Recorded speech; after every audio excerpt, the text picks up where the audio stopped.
During this time in our global pandemic, the world is chaotic.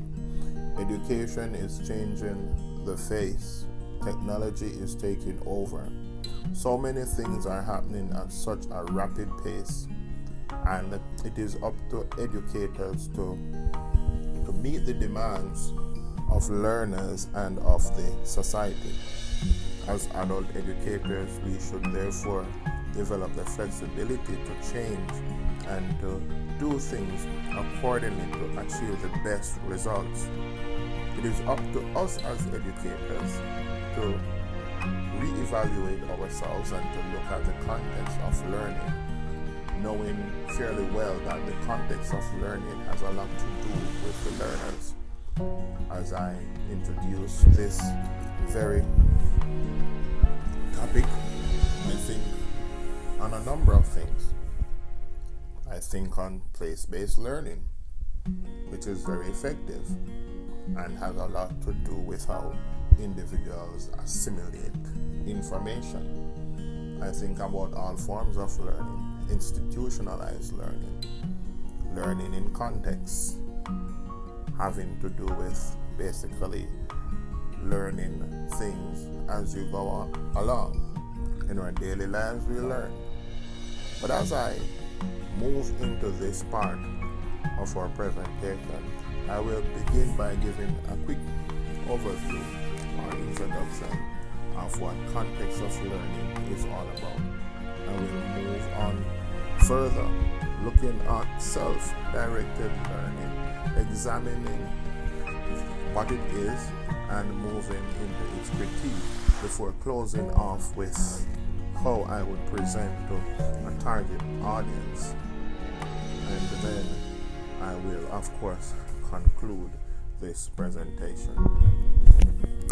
Come, journey with me as we go through this presentation.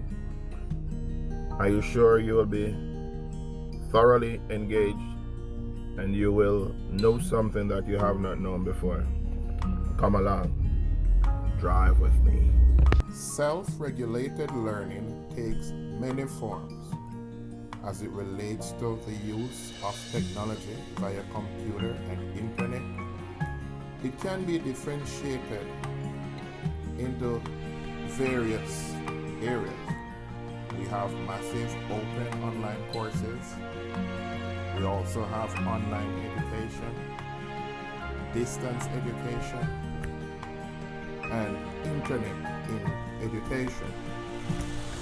Traditional online courses and massive open online courses are distinguished by the fact that MOOCs are open to all participants with freely accessible information and resources and do not typically require registration fees except for those learners seeking more formal certifications. Self-regulated learning, SRL, is generally defined as an active, constructive process whereby learners set goals for their learning and then attempt to monitor, regulate, and control their cognition, intentions, and behavior, guided and constrained by their goals and the contextual features of the environment.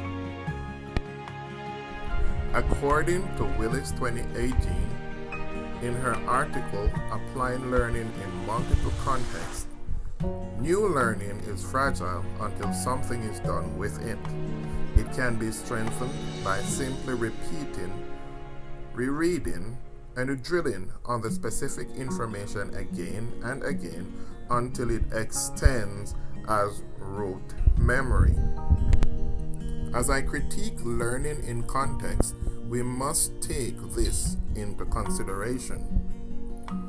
Now, the definition for learning in context is something that we need to look into.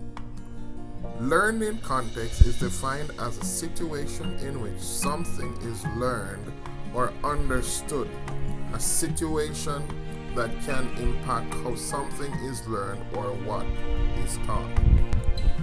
These situations can be influenced by many factors. As we think about the learning process, We think about the institutional, the contextual, the social, and the personal attributes that is vital to the success of education. Self-regulated learning can be formal or informal. Formal in the sense that it can happen through institutions. Informal, it can take place with everything that is around us as we have read through our course readings. Now, concepts of learning space and learning environments need to be taken into consideration as we think about the connectivism theory and the technological connections to learning on a whole. As we have read, learning can take place everywhere. What's driving on the streets, the reading of directions in the supermarkets. There are various labels in the barbershop, in the restroom, as we have read in our readings. Learning is a continuous process, a process that never ends. Every day we learn. Everything around us provides us with an opportunity to learn and to develop on our already experience, knowledge, and connections. As we learn, we connect. As we connect, we assimilate. And as we assimilate, new knowledge is unearthed to cause individuals to change their way of thinking and change their actions. As we mention actions, it is all about adult learning. As we look at self-regulated learning, we also have the comprehension that most adults engage in some form of self-regulated learning. I too can remember when I was younger, I actually learned a lot of things because I had the interest in them. For example, I learned construction. Construction was learned not being taught by someone, but I made a goal that I had to learn because I was building my own home. And in doing so, I realized that I did a lot of observation and I did a lot of hands-on. I practiced these things until I could actually do them. I learned construction all on my own because I was motivated. I have said in the past as an educator to my students, you do not need a teacher when you're ready to learn, because self-regulated learning will drive you to learn. It will drive you to do your research. It will drive you even in times when you feel like you cannot go on. That motivation on the inside will propel you to do more and more. Now let us look on the positives about self-regulated learning. Self-regulated learning, it will allow you to push on without being compensated. It will allow you to push on without being certified. Self-regulated learning allows you to work on your own time, in your own space. It will allow you to work with a clear head, a mind that is focused on achieving the goals that you have set. And in so doing, self-regulated learning liberates the learner in that the learner chooses when to learn and chooses actually what to learn. The learner on a whole also chooses the materials to learn from. As we have seen in other forms of learning, the material is presented to the learners. But in self-regulated learning, the learners, they get the information all by themselves. Social cognitive theory was founded on 6 foundational pillars. 1. Self-efficacy. 2. Behavioral capability. 3. Expectations. 4. Self-control. 5. Observational learning. And 6. Reinforcements. Self-efficacy. This is the belief that an individual has control over and is able to execute a behavior. behavioral capability. This is the understanding and having the skill to perform a behavior.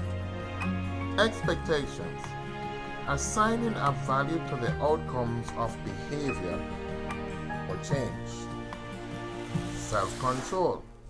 Regulating and monitoring individual behavior. Observational learning. Watching and observing outcomes of others performing or modeling the desired behavior. And reinforcements. Promoting incentives and rewards that encourage behavior change. The theoretical framework of self-regulated learning, or SRL, is more aligned to the social cognitive model. The social cognitive theory describes the influence of individual experiences, the actions of others, and environmental factors. The social cognitive theory, as described by many philosophers, have different phases. Pinterest 2000 developed a model classifying phases that other SRL models commonly shared. The model explains different aspects of SRL according to 4 phases. 1. Forethought, planning and activation. 2. Monitoring. 3. Control and reaction. And 4. Reflection. In the forethought process, we understand that a lot of planning takes place. This is where goal is set, our goals are set, and activation of knowledge takes place. The monitoring process is basically the process of seeing to it that things go according to plan. And then the control and reaction has to do with things that put in place to ensure that things go accordingly. The final phase, which is phase 4, has to do with reflection. And in reflection, adjustments are made accordingly, and analysis of everything that is taking place is usually done. We take a look into the various learning communities. We have professional learning community, PLC. We have community of practice, COP, and professional learning network.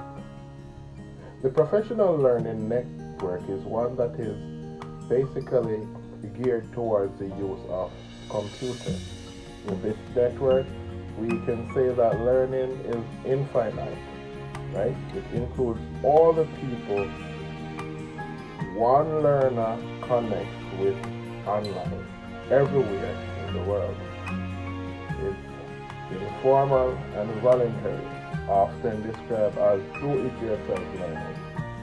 Individuals use social networking and online tools such as websites and wikis to find resources on personal learning interests, short or long term, dependent on individuals' interests, motivation, and professional needs. It is highly relevant in today's society, especially with the COVID pandemic. Communities of practice, COPs. This is basically dealing with blended learning strategies that creates opportunities to address both professional and personal goals with a small group of educators who share an identified domain of interest. And the professional learning community. This is school-wide focus on improvement of student learning within one school through regular face-to-face discussion, inquiry, and data collection. So as we move forward, we focus more on professional learning network, which is in line with self-regulated learning and the use of technology, that is the internet. As I delve into the critique of self-regulated learning, let me take a look at 3 main advantages of self-regulated learning. 1. Self-regulated learning is a powerful umbrella to anchor crucial variables that affect learning offering at the same time a comprehensive framework that explains their interactions. 2. Self-regulated interventions are successful ways to improve students' learning if properly designed. And 3. Self-regulated interventions have differential effects based on the student's educational level. Now, repeat. If correct way is not taught, then learners will learn the wrong way of doing. For example, the practical skills such as serving a volleyball. However, in my opinion, in practical application in sports, it sometimes comes down to what is comfortable to the learner. It may not be textbook style, but learning took place. An example is Christopher Gale, a West Indian cricketer that may not be the textbook stroke player. However, his record speaks for itself in all forms of the game. The second thing that I think about, students activate goals to protect their self-concept, which is not wrong in my opinion. They protect their self-concept from being damaged as known and is also known as ego protection. Goals can be set based on a person's cognitive ability, self-concepts, emotions, attitudes, and so on. Too many models. That's the next thing. Too many models, which leads to anarchy in understanding the true fundamental of self-regulated learning. There is also the concept of top-down, bottom-up, which may not have true relevance in self-regulated learning. Self-regulated learning also lends itself to automaticity or an automatic response pattern. Some authors maintain that for SRL to occur, some processes must become automatic so that the student can have less cognitive load and can then activate strategies. There are benefits to automaticity. However, even experts will encounter difficulties when strategies become automatic. Hence, they will have to change back from monitoring to outcome. Another thing we'll look at is some automatic reactions such as emotions may not be positive for learning. We then look at teachers. Teachers need to receive training on SRL theory and models to understand how they can maximize their students' learning. This training can come in various forms, getting teachers used to technology, used to the different softwares that are needed to encourage students' learning. We can also think about how to teach SRL at different educational levels. Different model works better at different educational levels. I am simply saying that for high school student, you may have a difference in the model than which you'd use for higher education or adult learners. It is also different from those in primary school or elementary school. Now, the next thing that we can think about is creating an environment that leads students' actions towards learning. Students activate goals not oriented to learning at times, and this also can create a problem because as educators we need to learn, or we need for our learners to learn. So whatever goals that are activated by the educators should actually promote learning in students. When we think about learning in context, self-regulated learning can take learners far out of context, and this basically may fill learners with bulk material that are not needed at the time for successful completion of a course. Learners may also fail at set goal if they are not cognitively prepared for learning, or they are not as organized as they should be for the learning process. Sure hope you're enjoying this journey as we learn, unlearn, and relearn. Continue to tune in. The second part of this presentation involves a planned workshop for new Canadians. My target population would therefore be those recently immigrated to Canada and those that are planning to come. Now, the goals of this intervention. Of course, it would be smooth integration into the Canadian system, but this can be had through access to help organizations and also exposing them to their rights as Canadian residents. The theoretical basis for this will be empowerment education, and we'll be using social cognitive theory. The intervention duration will be 4 2-hour training sessions, and this will be available online at any time. Of course, my delivery method would vary.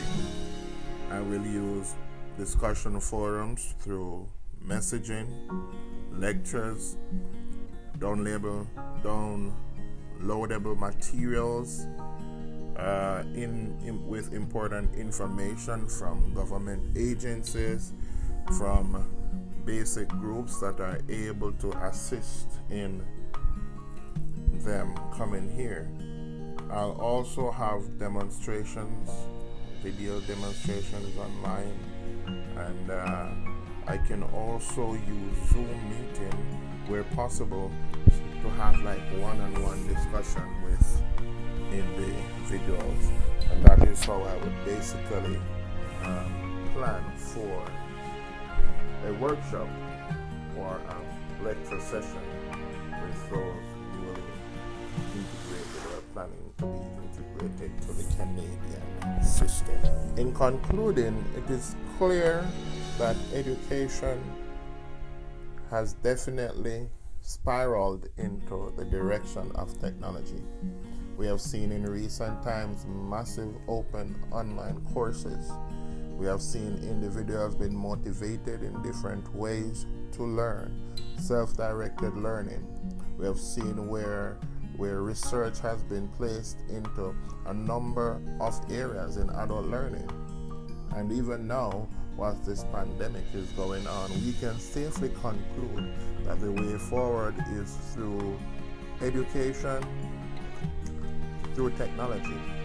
And as we look at this, we want to say that it was a good journey going through this presentation. And of course, if we examine all that was said in this presentation, we will be better adult learners and better adult educators. It is definitely a true saying that teachers were not born, but teachers can be made.